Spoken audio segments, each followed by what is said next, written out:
আসসালামু আলাইকুম, আশা করি সবাই ভালো আছেন। তো আগেই আমি ঘোষণা দিয়ে রেখেছিলাম যে কেন এই লাইভটা হবে। আপনারা সবাই জানেন যে সদ্য সাসপেন্ড করা ওই ম্যাজিস্ট্রেট যিনি ছিলেন, অর্থাৎ ওই যে আমাদের উর্মি, পুরো নাম যদি বলি তাহলে আমাদের নির্বাহী ম্যাজিস্ট্রেট যিনি ছিলেন আমাদের তাপসী তাবাসসুম উর্মি, তার বিভিন্ন ফেসবুকের স্ট্যাটাস এবং বিভিন্ন ইস্যুতে তার কয়েকটা বয়ান নিয়ে প্রচণ্ড ডিবেট শুরু হয় চার সাইডে। এরই প্রেক্ষিতে তাকে প্রথমে ওএসডি করা হয় এবং তার পরবর্তীতে তাকে টেম্পোরারি সাসপেন্ড করা হয়। তো এইটার পর ভিত্তি করে চারদিকে অনেক কথাবার্তা চলছে। এর ভেতরে দুইজন পার্টিকুলার ব্যক্তির প্রচণ্ড সুশীলতা দেখা যাচ্ছে। একজন হলেন গোলাম মাওলা রনি, আর একজন হলেন সিনিয়র আইনজীবী জেডাই খান পান্না সাহেব। তো এই ব্যাপারগুলো নিয়ে আমার কাছে মনে হলো যে অবশ্যই কথা বলার দরকার আছে, তা না হলে অনেকের ভেতরে অনেক ভুল বোঝাবুঝি তৈরি হবে। এবং একই সাথে গোলাম মাওলা রনির বিভিন্ন খাসলত এবং জেডাই খান পান্না সাহেবের প্রতি কয়েকটা প্রশ্ন আমি ছুড়ে দিব।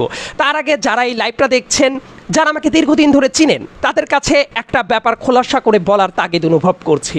দেখবেন এই টাইপ টপিকে কথা বলার সময় নানা পতিত স্বৈরাচারের আওয়ামী লীগের সমর্থক এবং বিভিন্ন বট আইডি তারা এসে ঝাঁপিয়ে পড়বে এই কমেন্ট সেকশনগুলোতেই, এবং কমেন্ট সেকশনগুলোতে এসে তারা দেখবেন এই আলোচনাকে নানাভাবে প্রশ্নের মুখে ছেড়ে দিবে এবং উল্টাপাল্টা কথাবার্তা বলবে। তার কারণ হলো তারা এই ব্যাপারগুলোকে প্রশ্নবিদ্ধ করতে চায়। সো যারা যারা এই লাইভটা দেখছেন, এই টাইপ দালাল যারা আসবে কমেন্ট সেকশনে বিভিন্ন বট আইডি, তাদের প্রতি সতর্ক থাকবেন এবং তাদেরকে রুখে দেওয়ার জন্য আমার মনে হয় যে আপনারা যথেষ্ট। সবার আগে আমি একটা জায়গায় চলে যাই, উর্মিকে নিয়ে আমি একটু পরে কথা বলি। সবার আগে সিনিয়র আইনজীবী জেডাই খান পান্না সাহেবকে নিয়ে আমি একটু কথা বলছি। জেডাই খান পান্না সাহেব, আপনার প্রতি শ্রদ্ধা রেখেই আমি কথাগুলো বলবো। আমি জানি যে আপনি আমাকে ফলো করেন, অনলাইনে ফলোয়ার লিস্টেও আছেন এবং মাঝে মাঝে একটু দেন আমার পোস্টগুলোতে। তো আমি আপনার প্রতি অসম্মান করার মতো কোনো গালিগালাজ কোনো কিছুই করব না। শুধুমাত্র ভদ্রতা বজায় রেখে আপনাকে কয়েকটা প্রশ্ন করব। জেডাই খান পান্না সাহেব, আপনার যথেষ্ট বয়স হয়েছে, অনেক কিছু ভুলে যেতে পারেন, কিন্তু আপনি মাথায় রাখেন একটু। আমি সালটার কথা বলি, 2013 সাল 9 নভেম্বর কালের কণ্ঠে একটা রিপোর্ট প্রকাশিত হয়। আগের দিন আপনারা বিশাল বড় একটা সমাবেশ করে সেই রিপোর্টটা প্রকাশ করেছিলেন ঘাতক দালাল নির্মূল কমিটির, অর্থাৎ আমাদের ওই যে শাহরিয়ার কবির, যাকে আসলে ভদ্র ভাষায় বিশেষায়িত করার কোনো কারণ নাই, সেই শাহরিয়ার কবিরদের দলে আপনিও ছিলেন। সেই জায়গা থেকে একটা রিপোর্ট প্রকাশিত হয়, 5 মে মতিঝিলে কেউ মারা যায় নাই। এই রিপোর্টটা আপনারা তৈরি করেছিলেন, জেডাই খান পান্না সাহেব। তার মানে আপনি ওই শাপলা চত্বরে শেখ হাসিনা যে নির্মমতা দেখিয়েছিল, সেই জিনিসটার বৈধতা আপনার হাতে তৈরি করা হয়েছে জেডাই খান পান্না সাহেব। ওই ঘাতক দালাল নির্মূল কমিটির সাথে একসাথে মিলে আপনি কাজটা করেছেন। আপনার সাথে আরও অনেক মানুষজন ছিল। এই কথা কি আপনি ভুলে গেছেন? আপনার বয়স হতে পারে, কিন্তু আপনি কি ভুলে গেছেন কি না? আপনাকে একটু মনে করে দিলাম। তাহলে ওই যে নির্মমতা দেখিয়েছিল শেখ হাসিনা, এবং শেখ হাসিনা এই যে স্বৈরাচারী হয়ে উঠল, তার একটা বড় ক্ষেত্র ছিল শাপলা চত্বরে এই ধরনের নির্মমতা চালানো, এবং সেই ব্যাপারটাকে আপনি নালিফাই করে দিয়েছিলেন। 2013 সালের ঘটনা। জেডাই খান পান্না সাহেব, আপনি হিউম্যান রাইটস শেখাতে আসেন, আপনি মানবতা শেখাতে আসেন, আপনার মানবতাটা কোথায়? এই জন্য কি আপনি ন্যূনতম কোনো দিন লজ্জিত হয়েছেন, অনুতপ্ত হয়েছেন, ক্ষমা প্রার্থনা করেছেন, এমন কোনো ঘটনা ঘটেছে? জেডাই খান পান্না সাহেব, এই ব্যাপারে আপনার উচিত জাতির সামনে খোলসা করা। আপনাকে কিন্তু আমি রেফারেন্স দিয়ে বলে দিলাম যে কবে কোথায় কি বলেছিলেন। আপনি বৃদ্ধ হয়ে যেতে পারেন, কিন্তু আপনাদের হাত দিয়ে যে ফ্যাসিবাদের জন্মটা হয়েছিল, সেই ব্যাপারটা ভুলে যাওয়া আপনার কোনো অবস্থাতেই উচিত না। এবং ঠিক আছে, এই ব্যাপারটা নিয়ে আপনি কথা বলতে থাকেন, তারপর আসবো আপনি উর্মিকে নিয়ে যেভাবে স্যালুট দিচ্ছেন, সেই স্যালুট দেওয়াটা আইনের ভেতরে যায় কিনা, এবং আপনি যেভাবে জাস্টিফাই করার চেষ্টা করছেন সেভাবে জাস্টিফাই করা যায় কিনা, সেই ব্যাখ্যার ব্যাপারেও আমি আসবো জেডাই খান পান্না সাহেব। এবং এডিশনাল আর একটা তথ্য দিয়ে দেই, ওই জায়গায় হেফাজত একটা দাবি করেছিল, এবং মানবাধিকার সংস্থা অধিকার যে আছে, অধিকারও কিন্তু 61 জনের মধ্যে একটা লিস্ট দিয়েছিল, এবং শাহরিয়ার কবিরের নেতৃত্বাধীন কমিটিতে জেডাই খান পান্না সাহেব আপনারা ওই দাবিকে নাকচ করে দিয়ে বলেছিলেন শাপলা চত্বরে মতিঝিলে ওই দিন একটা লাশও পড়ে নাই, একটা খুন খারাপি কিচ্ছুই হয় নাই। সো অধিকারের মতো মানবাধিকার সংস্থাও যে রিপোর্টটা তৈরি করেছিল জেডাই খান পান্না সাহেব, আপনারা সেটাকে নালিফাই করে দিয়ে শেখ হাসিনার হাতকে শক্তিশালী করেছিলেন। তার জন্য কি আপনি বিন্দুমাত্র লজ্জিত কিনা, এইটা আমি আপনার প্রতি শ্রদ্ধা রেখে জানার চেষ্টা করলাম, জানতে চাইলাম। এই প্রশ্নটার উত্তর আশা করি আপনি কোনো দিন দিবেন। এরপরে আসি গোলাম মোল্লা রনি সাহেব, আপনার ব্যাপারে একটু পরে আসছি। ইদানিং অনেক সময়ে আপনি আসলে কনফিউজড একজন আত্মা। আপনি কনফিউজ থেকে কখন কোন দিকে পা দেওয়া যাবে আপনি তো এই জায়গাটা কোনোদিন সমাধান করেন নাই।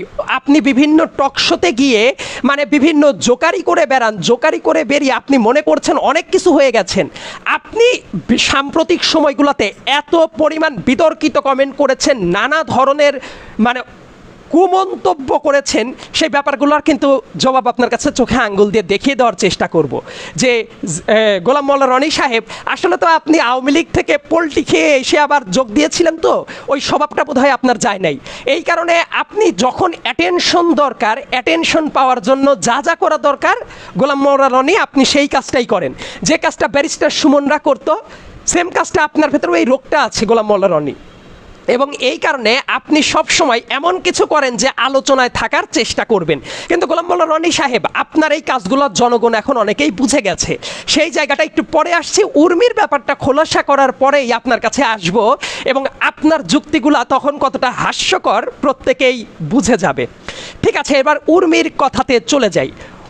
উর্মির ব্যাপারটা আপনাদের সবার আগে একটা ব্যাপার মাথায় রাখা জরুরি, যে সমালোচনা করাটাকে ফ্রিডম অফ এক্সপ্রেশন দিয়ে অনেকেই এইটা জাস্টিফাই করার চেষ্টা করছে। ফ্রিডম অফ এক্সপ্রেশন সেটা সব জায়গায় কি অ্যাপ্লিকেবল? মানে আপনি যা খুশি তাই বলতে পারবেন, এইটা কি ফ্রিডম অফ এক্সপ্রেশন? এইটা যদি হয় তাহলে দেখবেন একজনকে বাজেভাবে মিথ্যা আরোপিত কোনো জিনিস দিয়ে কোনো কিছু করলে তার বিরুদ্ধে আপনার অ্যাকশন হয় না। ঠিক আছে, অ্যাপার্ট ফ্রম এভরিথিং, জার্মানিতে ধরেন নাজি পার্টিরকে যদি আপনি জাস্টিফাই করে কথা বলে আপনি বলেন ফ্রিডম অফ এক্সপ্রেশনের কারণে আপনি এটা বলতে পারেন, এটা আপনি বলতে পারবেন নাকি আইনের আওতায় আসবেন?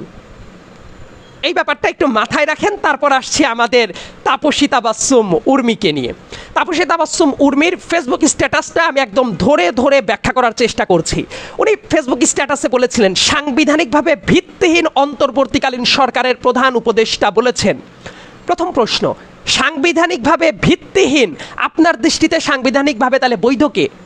আপনি কি তাহলে এইটা বলতে চান যে শেখ হাসিনা বাংলাদেশের প্রধানমন্ত্রী এবং সেই বৈধতাটাকে খোঁজার জন্য আপনি ডক্টর মোহাম্মদ ইউনূসকে নালিফাই করে দেওয়ার চেষ্টা করছেন একজন সরকারি কর্মকর্তা হিসেবে? অন্য সবার ক্ষেত্রে আমি বলি যে মুহূর্তে একজন সাধারণ মানুষের বাক স্বাধীনতা আর একজন সরকারি চাকরি করছে প্রশাসনিক পদে বসে, তার বাক স্বাধীনতার ভেতরে কিন্তু পার্থক্য আছে। কোন ব্যাপারটা বলা যায়, কোন ব্যাপারটা বলা যায় না, এইটা কিন্তু সরকারি চাকরি বিধি যে আইনটা আছে সেটার দ্বারা কিন্তু গাইডেড, সেটার ভায়োলেশন উনি করতে পারেন না। এরপর আসি, সাংবিধানিকভাবে ভিত্তিহীন যে আপনি বললেন পুরোপুরি, আপনি সম্ভবত বিসিএস এর জন্য অনেক মুখস্থ পড়াশোনা করেছেন, কিন্তু সংবিধানটাকে কোনোদিন নাড়াচাড়া করে খুলে ভালো মতো পড়ার চেষ্টা করেন নাই। নাম্বার ওয়ান, শেখ হাসিনা পলাতক, এই খুনি স্বৈরাচার একজন পলাতক লোক এবং তিনি পালিয়ে গেছেন, দায়িত্ব সব ছেড়ে দিয়ে পালিয়ে চলে গেছেন। তাহলে ওই মুহূর্তে দেশের সরকার কিভাবে গঠন করা হবে? ডক্ট্রিন অফ নেসেসিটি নামের একটা ব্যাপার আছে, এবং একটা গণ অভ্যুত্থানের পরে সরকারের কিন্তু এই বৈধতারও দরকার হয় না। ঠিক আছে, ধরেই নিলাম তারপরেও যদি সাংবিধানিক বৈধতার দরকার হয়, সরকার যখন শপথ গ্রহণ করেছে, আপনি বোধহয় এই তথ্যটা জানেন না, প্রেসিডেন্ট সংবিধানের আর্টিকেল 106, যেটাতে অ্যাডভাইসরি একটা মানে মতামত নেওয়া যায় অ্যাপিলেট ডিভিশনের, সেই মতামতটা কিন্তু নিয়েছে। সেই অ্যাপিলেট ডিভিশন কিন্তু সরকার গঠনের আগে মত দিয়েছে যে সরকার গঠন করা যাবে এখন, তারপরেই কিন্তু সরকার গঠন করা হয়েছে। তার মানে দুইটা লজিকের কোনো লজিকেই আপনি বলতে পারেন না যে এই সরকারের লেজিটিমেসি নাই। নাম্বার ওয়ান, শেখ হাসিনা তো পলাতক, পালিয়ে চলে গেছে, এক্সট্রাঅর্ডিনারি সিচুয়েশন। এবং এই যে আর্টিকেল 106 দিয়ে রাষ্ট্রপতি অ্যাপিলেট ডিভিশনের কাছে পাঠিয়েছে, অ্যাপিলেট ডিভিশন সাজেশন দিয়েছে, সেই সাজেশনের ভিত্তিতে এসেই কিন্তু একটা সরকার গঠন করা হয়েছে, তার মানে এই সংবিধানের ভেতরেও কিন্তু সেই বৈধতার গ্রাউন্ডটা তৈরি করা আছে। এটা সম্ভবত আপনি জানেন না। এবং ডক্ট্রিন অফ নেসেসিটির একটা ব্যাপার আছে, এক্সট্রাঅর্ডিনারি সিচুয়েশনে কিভাবে ডিল করা হয় এই ব্যাপারগুলো ভালো মতো জেনে নেবেন। আপনাকে তো আমি ওপেনলি বসার চ্যালেঞ্জ জানিয়েছিলাম, সম্ভবত এইগুলো আপনার জানার কথা না, এই কারণে না জেনে অনেক কথা বলার চেষ্টা করেছেন। ঠিক আছে, আর একটা ব্যাপার আপনার কাছে একটা প্রশ্ন করার চেষ্টা করি। আপনি এই সরকারের কোনো কিছুই স্বীকার করেন না, আপনি বেতন নিচ্ছেন কেন বসে বসে? অ্যাটলিস্ট আপনি তো জুলাই মাস, আগস্ট মাস, সেপ্টেম্বর মাস বেতন নেন নাই? আপনার তো উচিত ছিল শেখ হাসিনা পালিয়ে যাওয়ার সাথে সাথে আপনার পদত্যাগ করা, যে না আপনি এই চাকরি করবেন না। আপনি তো সরকারি চাকরিটা ঠিকই করেছেন এবং বেতন বসে বসে নিয়েছেন, রাইট? আমি তো খুশি হইতাম যদি দেখতাম শেখ হাসিনা পালিয়ে যাওয়ার সাথে সাথে আপনি সরকারি চাকরিটাও ছেড়ে দিয়েছেন। আপনি কিন্তু তা করেন নাই, চাকরিটা কিন্তু করছিলেনই। আর একটা ব্যাপার আমি আপনাকে নিয়ে যাই, সেই ব্যাপারটা আপনার জন্য বোঝাটা অত্যন্ত জরুরি। আপনি এবার যে শেখ হাসিনার প্রতি সিম্প্যাথাইজার, সেটার ব্যাপারেও কিন্তু আপনি আগে পোস্ট দিয়েছেন। সেই পোস্টটা আমি সেপ্টেম্বর 8 তারিখে আপনি যে পোস্টটা দিয়েছিলেন, বলা হয়ে থাকে শেখ হাসিনা কেন দেশ ছাড়লেন। সত্যি বলেন তো ভাই, শেখ হাসিনা সেই মুহূর্তে দেশ না ছাড়লে আপনারা তাকে জীবিত রাখতেন গাদ্দাফির মতো? বলেন তো ভাই, সত্যি বলেন, খুব জানার ইচ্ছা। একজন লেডি স্বৈরাচার এবং পৃথিবীর বুকে কুখ্যাত স্বৈরাচারের একজন, যার হাতে বিগত 15 বছরে হাজার হাজার মানুষের খুনে রক্তের দাগ লেগে আছে, মানুষের ভোটাধিকার হরণ করে নিয়েছে, শেখ হাসিনার প্রতি আপনি সিম্প্যাথি দেখাচ্ছেন সরকারি চাকরিতে বসে থেকে, জন আকাঙ্ক্ষার বিপরীতে বসে থেকে জনগণের ট্যাক্সের বেতন আপনি কিভাবে নেন? এই প্রশ্নের উত্তর কিন্তু আপনার দেওয়া উচিত। তারপর সেই তাবাসসুম উর্মিত, রাইট, যে জনগণের এই পুরো ব্যাপারটা নালিফাই করে আপনি শেখ হাসিনার তোষামদি করছেন, একটা ফ্যাসিস্ট স্বৈরাচার খুনি হাসিনার, এবং আপনি বসে থেকে আপনি বাক স্বাধীনতার জাস্টিফিকেশন চান সরকারি চাকরিতে বসে থেকে। আপনি চাকরি ছেড়ে দিয়ে তারপর কথা বলতেন। তারপরে আর একটা কথা বলি, তার মানে আপনার ওই স্ট্যাটাসে শেখ হাসিনার প্রতিও আপনার যে ভালোবাসা, দরদ উতলে পড়ছে, সেই ব্যাপারটাও কিন্তু প্রমাণিত সত্য, এটা কোনো অ্যাজামশন না। আমি আপনার স্ট্যাটাস থেকেই কিন্তু পড়ছিলাম। তারপরে আরেকটা ব্যাপারে আমি আপনাকে একটু নিয়ে যাওয়ার চেষ্টা করি। আপনি আবার লাস্ট যে স্ট্যাটাসটা দিয়েছিলেন, সেই স্ট্যাটাসে আপনি ব্যাখ্যা করার চেষ্টা করছেন যে ডক্টর মোহাম্মদ ইউনূস রিসেট দেবদের সব ভুলে দিয়েছেন। নাও, আপনি বুঝতে পারেন নাই, ডক্টর মোহাম্মদ ইউনূস 71-কেও অস্বীকার করে না, আমরাও কেউ 71-কে অস্বীকার করি না। 71 আমাদের স্বাধীনতা হওয়ার উপলক্ষ, 71-কে সবাই আমরা স্বীকৃতি দেই এবং মনে প্রাণে বিশ্বাস করি। কিন্তু প্রবলেমটা কোথায় জানেন? শেখ হাসিনা এই 71-কে নিয়ে বাজেভাবে এক্সপ্লয়েট করে চেতনার বটিকা বিক্রি করে তার অবৈধ রেজিমের লেজিটিমেসি খুঁজে নিত। এই ব্যাপারটা রিস্টার্ট দেওয়াটা জরুরি, এই কনসেপ্টগুলো থেকে বের হয়ে আসা জরুরি, যে মুক্তিযুদ্ধের চেতনা মানে ফ্যাসিস্ট আওয়ামী লীগ, ভোটচোর আওয়ামী লীগের চেতনা না। মুক্তিযুদ্ধ হয়েছিল কি কারণে জানেন? ভোটের অধিকারের জন্য। যদি ওই ভোট যখন হয়েছিল সেই অনুপাতে যদি ক্ষমতা হস্তান্তর করা হইতো, তাহলে তো মুক্তিযুদ্ধের অ্যাটলিস্ট ওই সময়ে ওই ইভেন্টটা ঘটতো না। মানে ভোটের সাথে আমাদের দেশের মুক্তিযুদ্ধের সম্পর্ক একদম অঙ্গাঙ্গিভাবে জড়িত। ক্ষমতা যদি হস্তান্তর করতো ওই সময়ে, তাহলে কি মুক্তিযুদ্ধ ওই সময়ে হতো অন্তত?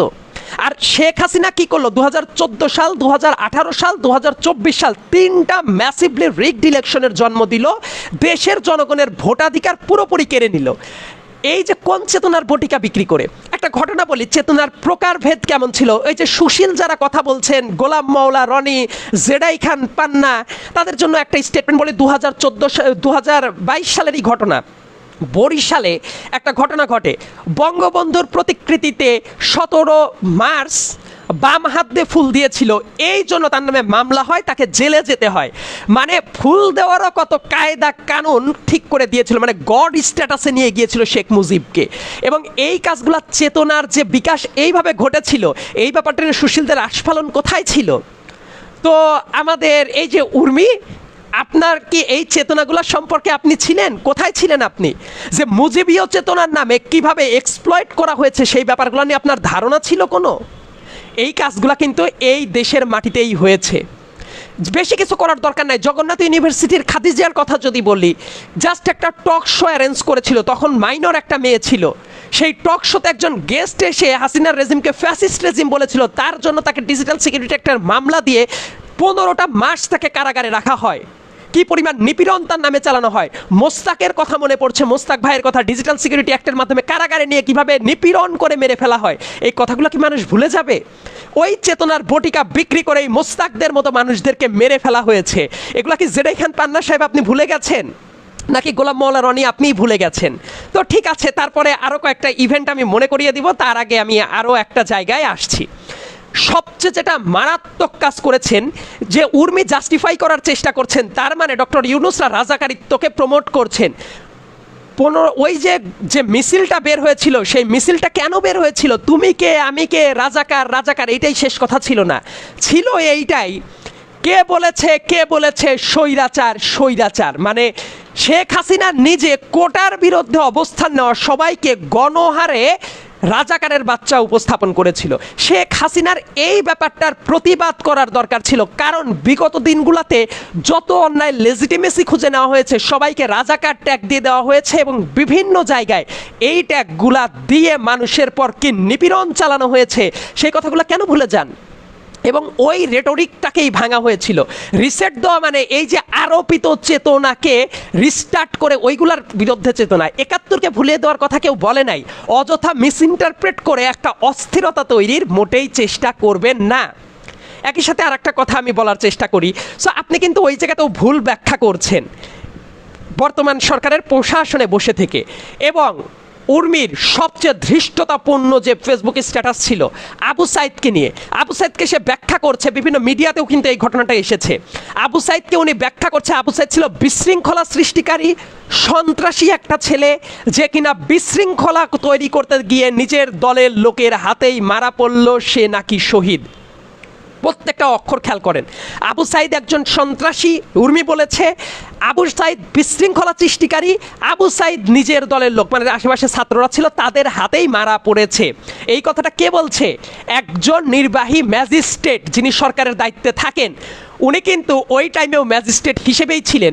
একজন ম্যাজিস্ট্রেট হিসেবে উনি অলরেডি কনক্লুসিভ রিমার্ক দিয়ে দিচ্ছেন আবু সাইদ ছিল সন্ত্রাসী, আবু সাইদ ছিল বিশৃঙ্খলা সৃষ্টিকারী এবং আবু সাইদ নাকি নিজেদের লোকের হাতেই মারা গেছে। মানে উনি কোন বয়ানটাকে এস্টাবলিশ করছেন? শেখ হাসিনার বয়ানকে, কুমড়ো পটাশ আরাফাতের বয়ানকে। আরাফাত বলেছিল না তার বন্ধুরাই তাকে পিছনে ইট মেরে তাকে মেরে ফেলা হয়েছে, আবু সাইদ ওই টাইমে নেশা করা অবস্থায় ছিল। এই কথাগুলো কে বলেছিল? আরাফাত বলেছিল, মনে আছে? ঠিক ওই কথা টোনেই কে এটা এস্টাবলিশ করছে?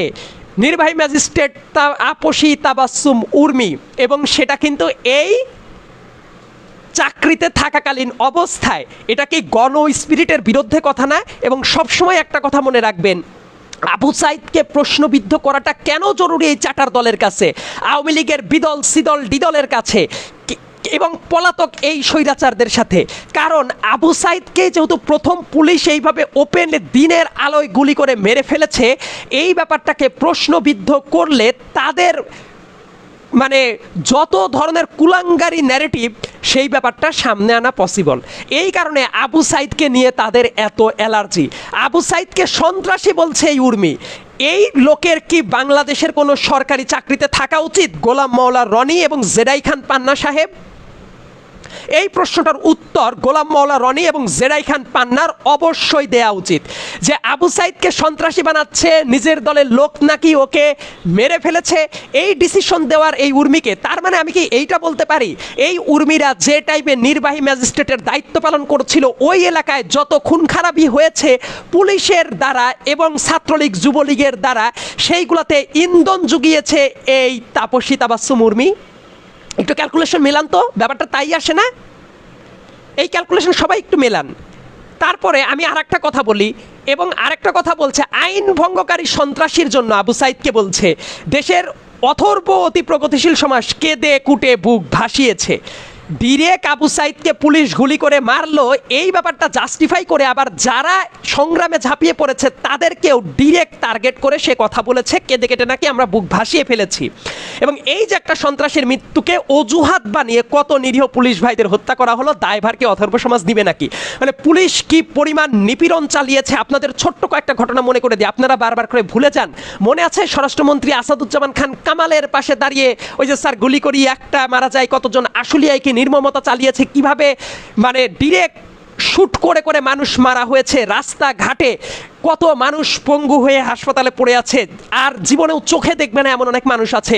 1500-র মতো তো রেজিস্ট্রারি আছে, আরও কত মানুষ মারা গেল, কারা মেরেছে? এই ব্যাপারটাকে কে জাস্টিফাই করছে? তাপসী তাবাসসুম উর্মি জাস্টিফাই করে পুলিশের জন্য দরদ উতলে উঠছে, এবং এইটা নাকি আমরা কি করেছি এই ব্যাপারগুলো উস্কে দিয়েছি, এবং আবু সাইদরা যে মারা গেছে, সরকার যে এই কাজগুলো করেছে, সরকার যে ক্রাইম এগেইনস্ট হিউম্যানিটি ঘটিয়েছে, এগুলো নাকি তদন্ত সাপেক্ষ কোনো নাকি প্রমাণ নাই। এই প্রমাণ নাই, এই ডিসিশন কি একজন সরকারি কর্মকর্তা, নির্বাহী ম্যাজিস্ট্রেট, যার আওতায় বিভিন্ন প্রশাসনিক এলাকা থাকে, সে কি দিতে পারে? তাইলে দেশের জনগণ, বিচার ব্যবস্থা, আইন শৃঙ্খলা বাহিনীর পর কোন ধরনের ধারণা দেশের সাধারণ মানুষের জন্ম নিতে পারে? এইবার জেডাই খান পান্না সাহেব আপনি একটু জবাব দেন, গোলাম মাওলা রনি সাহেব আপনি একটু জবাব দেন। ধরেন ওনার মতো একজন সরকারি চাকরি করে যদি আজকে একজন পুলিশ অফিসার এই ধরনের মন্তব্য করে, সেই ক্ষেত্রে পুলিশের মন্তব্যটাকেও কি ফ্রিডম অফ এক্সপ্রেশন হিসেবে আপনারা মানে ছাড় দিয়ে দিবেন? গোলাম মাওলা রনি আবার একটা স্ট্যাটাস দিয়ে যেটা বলছে, আমি গোলাম মাওলা রনির স্ট্যাটাস একটু পড়ার চেষ্টা করি। গোলাম মাওলা রনি ভাজা মাছটা উল্টে খেতে জানে না। একজন নবীন সরকারি কর্মকর্তার একান্ত ব্যক্তিগত একটা কথা যারা হজম করতে পারেন না, তারা কিসের রাষ্ট্র সংস্কার করবেন? গোলাম মাওলা রনি যে আবু সাইদকে সন্ত্রাসী বলছে, যে পুরা স্পিরিটের বিরুদ্ধে চলে গেছে, এত মানুষের খুনকে বৈধতা দিয়ে দিচ্ছে, যিনি ডিসিশন মেক করে ফেলছে, শেখ হাসিনার প্রতি সিম্প্যাথি দেখাচ্ছে, তার এটা একান্ত ব্যক্তিগত মন্তব্য হিসেবে প্রোটেক্টেড থাকার কথা। আপনি এই বুদ্ধি নিয়ে টকশো করে বেড়ান গোলাম মাওলা রনি? আপনার চরিত্র তো আসলে আওয়ামী লীগের মতোই আছে। এক টাইমে আওয়ামী লীগের নেতা ছিলেন না, খাসলত আসলে বদলানো যায় না গোলাম মাওলা রনি, এবং সেই কাজটা তো আপনি এখনও করছেন। এবং আরেকটা জিনিস খেয়াল করে দেখেন, সরকারি চাকরিতে বসে কি বাক স্বাধীনতা এক্সারসাইজ করবেন সেটা কিন্তু প্রোটেক্টেড হয়। সরকারের একটা চাকরিবিধি আছে, বেশি মানুষের কথা বলার দরকার নেই। এই যে উর্মির মা আজকে নিজে স্বীকার করেছে, উর্মির মা আজকে নিজে স্বীকার করেছে তার মেয়ে সরকারি চাকরিবিধি লঙ্ঘন করেছে। মিডিয়ার বুকে দেখবেন স্টেটমেন্ট আছে, কারণ উর্মির বাবাও সরকারি চাকরিজীবী ছিলেন, উর্মির মাও কলেজে টিচার ছিলেন। মানে উর্মির মায়ের চেয়েও বেশি যৌক্তিকতা গোলাম মাওলা রনি আপনার হয়ে গেছে না? জেরাই খান পান্না সাহেব আপনি আবার সেলুট দিয়ে বেড়াচ্ছেন। তার মানে আপনিও কি ওই 2013 সালে যেভাবে মতিঝিলে সরকারের নৃশংসতাকে বৈধতা দিয়েছিলেন, আবু সাইদের মৃত্যুটাকে বৈধতা দিতে চান? এই যে যত কাজ হয়েছে, বৈধতা দেওয়ার, স্ট্যাটাস দেওয়া, উর্মিকে আপনি সেলুট জ্বালাতে চান? জেরাই খান পান্না সাহেব, এই প্রশ্নগুলোর উত্তর আপনাদের দেয়া উচিত। আবার আরেকটা তথ্য আমি আপনাদেরকে বলে দেই, যে তথ্যটা অনেক জায়গায় দেখবেন নাই। তাপসী তাবাসসুম উর্মির এই ব্যাপারটা অনেকেই তো না জেনে অনেক কথাবার্তা বলেন, আমি একদম ডকুমেন্টটা হাতে ধরে ধরেই আমি কথা বলছি। এবং ওনাদের তো 40তম BCS এর সদস্য ছিলেন, রাইট? 40তম BCS এর জনপ্রশাসনের নিয়োগ হয় 1 নভেম্বর 2022 সাল। 1 নভেম্বর 2022 সালে প্রজ্ঞাপনটা হয়, এবং জানেন শিক্ষানবিশ হিসেবে কিন্তু থাকে। এবং ওই টাইমে তাকে ওই যে নিয়োগের যে প্রজ্ঞাপন, সে জায়গায় স্পষ্ট লেখা আছে যারা নিয়োগ দিবে তাকে 2 বছর শিক্ষানবিশ হিসেবে কাজ করতে হবে, প্রয়োজনে সরকারে শিক্ষানবিশ অনূর্ধ্ব 2 বছর বর্ধিত করতে পারে। শিক্ষানবিশকালে যদি তিনি চাকরিতে বহাল থাকার অনুপযোগী বলে বিবেচিত হন, তবে কোনো কারণ দর্শানো ছাড়াই এবং সরকারি কর্ম কমিশনের পরামর্শ ব্যতি রেখেই তাকে চাকরি থেকে অপসারণ করা যায়। এটা একদম আইনের কথা। যেটা এখান পান্না সাহেব আপনি আইন সম্পর্কে জানেন না, আপনি একজন সিনিয়র সিটিজেন, আপনার জানা উচিত ছিল। আর গোলাম মাওলা রনি টকশোতে শুধু গোপাল ভার্গেরি করাই উচিত না, এই জিনিসগুলো জেনে তারপর কথা বলবেন। তো উনি প্রজ্ঞাপন হয়েছিল 1 নভেম্বর 2022 সাল 40তম BCS এর। আজকে যখন আমরা কথা বলছি, আজকে কত তারিখ? নভেম্বর মাস এখনো আসে নাই 2024 সালের। ইয়েট উনি বোধহয় চাকরিতে জয়েন করেছিল ডিসেম্বর মাসের দিকে। তার মানে উনি এখনো শিক্ষানবিশ। আর শিক্ষানবিশ থাকাকালীন সময়ে সরকারি চাকরি বিধির যদি লঙ্ঘন হয়, তার মানে উনাকে কিন্তু একেবারে সরাসরি অপসারণ করা যায়। সরকার তো উনার প্রতি দয়া পরবশ হয়ে উনাকে টেম্পোরারি সাসপেন্ড করেছে, কিন্তু উনাকে কিন্তু ওই সরকারি চাকরি বিধি অনুসারেই সরাসরি অপসারণ করার বিধান আছে আইনগতভাবেই। এই ব্যাপারটা কি জানতেন আপনারা? আমি একদম ডিরেক্ট রেফারেন্স সহ বললাম। সেই জায়গায় সরকার উনাকে কি করেছে, আরো দয়া পরবশ হয়ে এই ডিসিশনটা দিয়েছে। উনাকে সরাসরিও যদি অপসারণ করতো, সেটাও আইনের কোনো লঙ্ঘন হতো না। এটা কিন্তু আইনের কথা। এইবার আপনাদের আর একটা গুরুত্বপূর্ণ কথা বলি যে তাইলে দেখেন লিগ্যালি কি কোনো ভায়োলেশন হয়েছে? কোনো ভায়োলেশন হয় নাই। এবং সরকারি চাকরি একটা যে বিধি আছে সেটা কিন্তু ফাউন্ডেশন কোর্স করা হয়, যারা সরকারি চাকরি করেন তাদের আপনাদের জানা থাকার কথা। এবং একই সাথে সরকারি চাকরি বিধির কোর্সের উপরে পরীক্ষাও কিন্তু দিতে হয় 2টা পেপারের। তার মানে কোনো অবস্থাতেই বলতে পারবে না যে সরকারি চাকরির বিধি সম্পর্কে উনার স্পষ্ট ধারণা ছিল না। উনি কিন্তু স্পষ্ট ধারণা নিয়েই কাজটা করেছেন এবং জেনে শুনেই কাজটা করেছেন। এবং এই যে আমি লজিকগুলো সামনে এনে দিলাম, এই লজিকগুলো প্রত্যেকটা জায়গায় উর্মির কাছ থেকে জবাব নেওয়াটা উচিত। একই সাথে গোলাম মওলা রনি এবং সিনিয়র আইনজীবী জেডাই খান পান্না সাহেবের কাছ থেকে এই জবাবগুলো নেওয়া উচিত। এবং বাক স্বাধীনতা আমি তো বললাম, সরকারি চাকরি বিধিতে থেকে আপনি যা খুশি তাই বলতে পারেন না, বরং উনি সরকারি চাকরিতে থেকে আবু সাইদকে সন্ত্রাসী বলছে, দেশের মানুষকে বলছে মিসগাইডেড হয়ে আন্দোলন করেছে। একই সাথে উনি শেখ হাসিনার প্রতি সিম্প্যাথাইজার এবং সব কিছু করার পরেও জনগণের ট্যাক্সের টাকার বেতন তুলছে। এটা ফ্রিডম অফ এক্সপ্রেশন না। জার্মানিতে দাঁড়িয়ে থেকে নাৎসি বাহিনী যদি বলে তাদের ফ্রিডম অফ এক্সপ্রেশনের কারণে তাদের কাজ বৈধ, এটা বৈধতা পেতে পারে না। শেখ হাসিনার প্রতি সিম্প্যাথাইজার থাকতে পারে। এবং এই কাজটাকে দেখেন গোলাম মওলা রনি টার্গেট করেছে কাদেরকে? গোলাম মওলা রনির ওই জায়গায় ইতিবাচক যারা কমেন্ট করছে, দেখবেন যে এ টিম যারা খোলা হয়েছে, শেখ হাসিনার প্রতি সিম্প্যাথাইজার যারা আছে, পতিত স্বৈরাচার যারা আছে, বট আইডি যারা আছে, তারা সবাই গিয়ে সাপোর্ট করছে জেডাই খান পান্না এবং গোলাম মওলা রনিকে। তার মানে বোঝার চেষ্টা করেন যে কারা এই কাজগুলোর প্রতি ইন্ধন দিচ্ছে এবং গোলাম মওলা রনি কাদেরকে উস্কে দিচ্ছে। এবং সবসময় একটা কথা মনে রাখবেন, এরা যেটা করার চেষ্টা করছে এই উস্কানি দিয়ে সব সাইডে অস্থিরতা তৈরির একটা ব্যবস্থা করছে। এমনকি কমেন্ট সেকশনগুলোতেও দেখবেন এরা কিন্তু জেগে ওঠার চেষ্টা করছে। একটা গণহত্যা চালানোর মতো দল কিভাবে এই কয়েকদিনের ভেতরে পুনর্বাসিত হয়ে যাওয়ার চেষ্টা করে এবং গোলাম মওলা রনিরা এই কাজটা করার সুযোগ করে দিচ্ছে, জেডাই খান পান্নারা এই কাজটা করার সুযোগ করে দিচ্ছে। এই কাজটা নিয়ে প্রশ্ন করেন কমেন্ট সেকশনগুলোতে, যারা এসে এইভাবে প্রতিবাদ করছে, উল্টাপাল্টা কথা বলছে, বট আইডিগুলো পাবেন, এইগুলার বিরুদ্ধে কাউন্টার তৈরি করেন। এরা আবু সাইদকে কাউন্টার করার মিনিংটা কি ওদের জানেন? কারণ ওরা এই জায়গাটা টার্গেট করে ওদের একটা ন্যারেটিভ দাঁড় করিয়ে রাখতে চায়। শেখ হাসিনা হলো সেই মানুষ লগি বৈঠার আন্দোলনে মানুষ পিটিয়ে লাশের ওপরে নৃত্য করেছে, ওরা শাপলা চত্বরে মানুষের পর নৃশংসতা চালিয়েছে। আর্মির ভেতরে যে ধরনের কাজ হয়েছিল, পিলখানা ট্র্যাজেডির কথা আপনাদের মনে থাকার কথা, সেই কাজটা ফ্যাসিলেট করেছে। বিভিন্ন টাইমে নিরাপদ মানুষকে গুম খুনের সাথে জড়িত ছিল বিগত 15 বছর।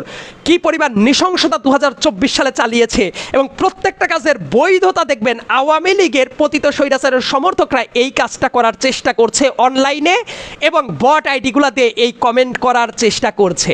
আর গোলাম মওলা রনি সাহেবরা এটা বুঝেন না, এইটা আমি বিশ্বাস করি না। বরং গোলাম মওলা রনি একসময় আওয়ামী লীগার ছিলেন, তো সেই স্বভাবটাই বোধহয় আবার এক্সিকিউট করার চেষ্টা করছেন। আর নানা ধরনের বিতর্ক এইভাবে যারা উস্কে দিচ্ছে তাদের বিরুদ্ধে অনলাইনেও আপনাদের সরব থাকাটা অত্যন্ত জরুরি। উনার লিগ্যাল ভায়োলেশন কোথায় কোথায় ছিল আশা করি আপনাদের কাছে আমি ক্লিয়ার করতে পেরেছি। এবং সাংবিধানিক যে বৈধতার কথাটা বলছে এটাও যে অযৌক্তিক সেটাও কিন্তু আমি আপনাদের কাছে বুঝিয়ে দিলাম সংবিধানের রেফারেন্স সহ। এবং চাকরিবিধির কিভাবে লঙ্ঘন করেছে সেই ব্যাপারটাও আশা করি আপনাদের কাছে পরিষ্কার। জেডাই খান পান্না সাহেবের 2013 সালে উনি মতিঝিলে একটাও খুন হয় নাই, অধিকারের বক্তব্যগুলোকে রিফিউট করে দিয়েছিল, সেই জবাবটাও জেডাই খান পান্নাদের কাছে চান। এবং কেন এই ধরনের একজন শেখ হাসিনার সিম্প্যাথাইজারকে প্রমোট করছে এবং এই কারণে অনলাইনের বট আইডি এবং ওই ধরনের অতিরিক্ত আওয়ামী লীগের বেনিফিশিয়ারিরা অনলাইনে সুযোগ করে দিচ্ছে, সেই জবাবটাও তাদের কাছে নেয়ার চেষ্টা করেন। ধন্যবাদ সবাইকে। আসসালামু আলাইকুম।